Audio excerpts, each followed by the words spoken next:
Di dalam sebuah penjara, ada seorang tahanan yang aneh. Dia memanjat dinding setiap hari, hanya untuk melatih kekuatan tubuhnya. Orang lain bersantai, dia angkat berat. Orang lain istirahat, dia latihan pukul. Serta latihan push up dan pull up. Angkat kayu selalu pilih yang paling berat. Hari hujan selalu latihan lari. Alasan Kyle ingin jadi kuat, karena dendam di dalam dirinya. Sebelum masuk penjara, dia hanya pekerja buruh. Dan ada seorang istri yang cantik. Malam itu, seorang penjahat masuk ke rumah mereka. Kyle mendengar istri yang minta tolong. Dengan buru-buru, dia pulang ke rumahnya.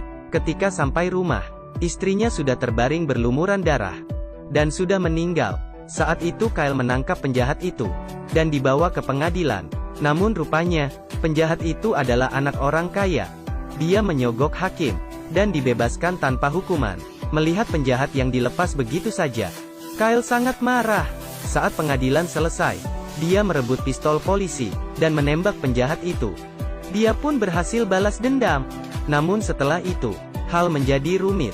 Dia dipenjara seumur hidup dan dikurung di penjara yang paling sadis. Tahanan di sini sangat ganas. Mereka memukul dan membunuh orang. Dan polisi di sini mata duitan. Tahanan yang baru masuk, barangnya akan diperas hingga habis. Seorang polisi melihat cincin pernikahan Kyle. Dia tidak kasih.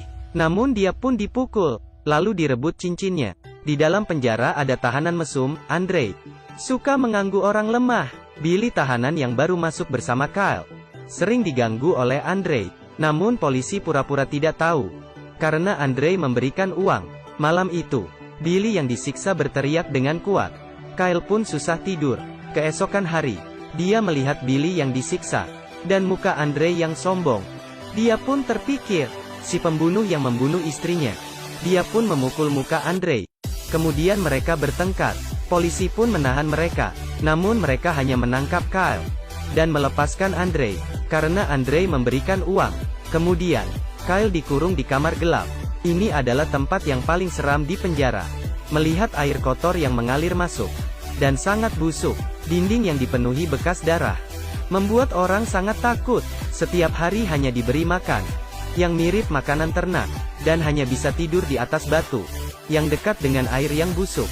Kyle pun sangat tersiksa. Tengah malam, dia membuat tali dari pakaian untuk gantung diri. Namun tali dari pakaian tidak cukup kuat. Dia pun menabrak kepalanya ke dinding kamar. Dia pun sangat pusing. Saat itu, seekor serangga terbang mendekati Kyle yang lemas. Lalu serangga terbang ke arah mangkuk makanan. Kyle pun mengambil mangkuk.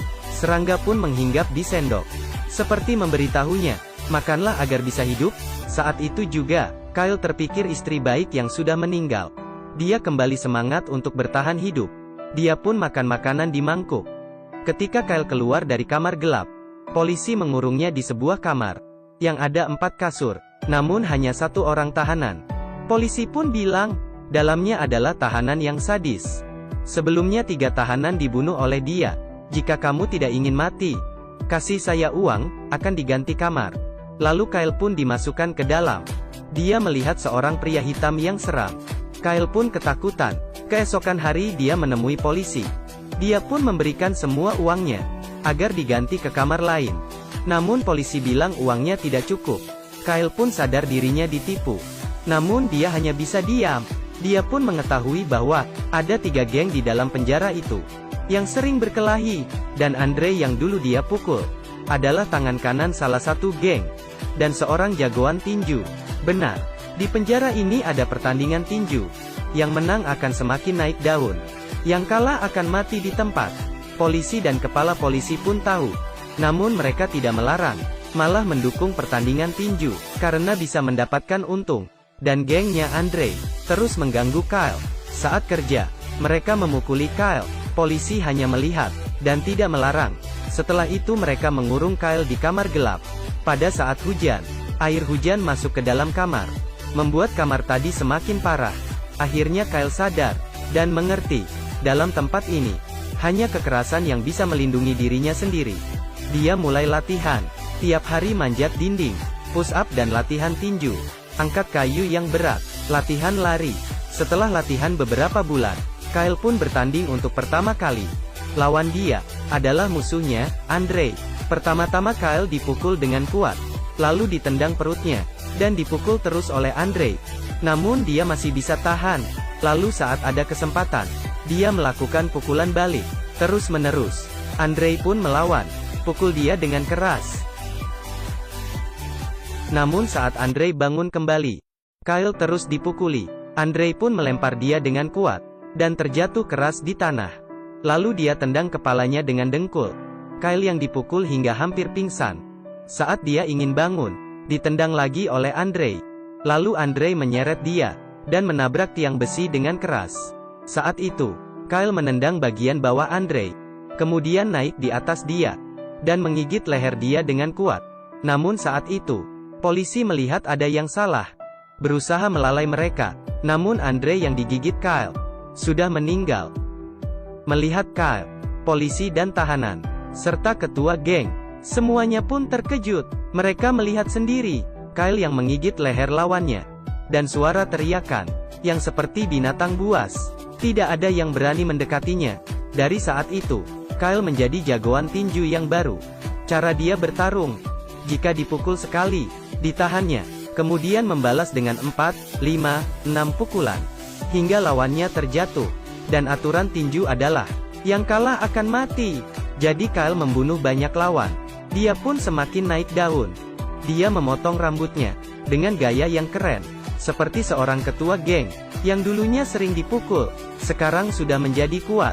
Namun seseorang berbeda dengan Kyle. Dia adalah Billy. Dia hanya bisa kabur dari kekerasan di dalam penjara. Beberapa kali kabur, namun ditangkap lagi. Namun tidak putus asa. Hari itu, dia membuka pintu dengan kunci yang dia curi. Dan saat dia ingin mengambil gapit, polisi menemukan dia. Kali ini Billy disiksa dengan sadis. Polisi mengurungnya dengan pria yang kuat, dan disiksa hingga hampir mati.